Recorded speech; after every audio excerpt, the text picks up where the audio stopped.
Salve, salve galera, vídeo novo na área. Hoje aqui, ó, vamos estar mostrando onde é que fica a buzina da Sprinter. Videozão novo aí, ó. Vamos falar sobre onde é que fica a buzina da Sprinter. Ela queimou, parou de fazer barulho aí. Onde que você começa? Tem que começar a caçar. Olhei toda a parte de dentro, olhei aqui, aí olhei, ela tá ali dentro, ó. Ou seja, vamos arrancar essa grade para ter acesso à buzina. Com isso, vamos utilizar a chave Torx 25, remove esse outro aqui, esse daqui e esse daqui da ponta. Tem que remover os 4 parafusos para remover a grade. Aí, removidos os parafusos, pode segurar aqui pelo meio da grade, ó. Você vai puxar para cima. Ela vai desencaixar essas pontas dali de dentro. E está ali nossa buzina.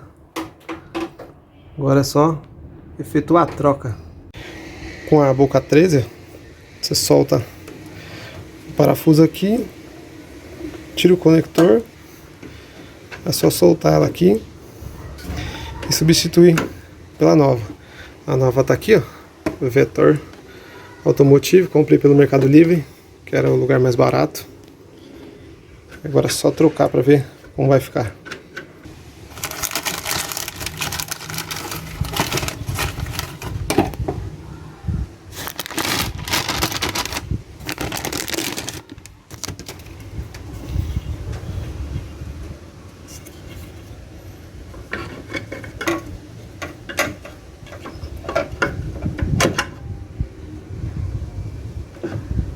Vou colocar o original, ó.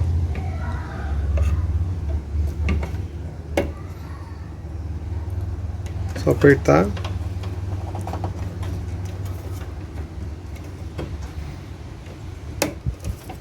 Clicou. Aí esse plug que tá aqui, vamos deixar, já que já tá aí mesmo.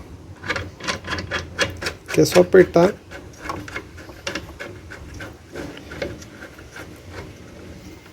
Apertou na mão, vem com a chave 13.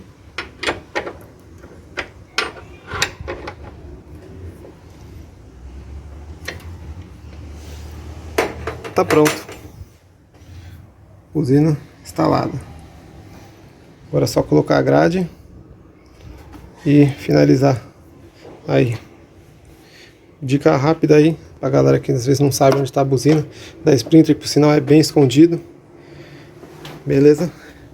Então, é isso aí. Valeu, galera. Se gostou, curte, compartilha e é nóis.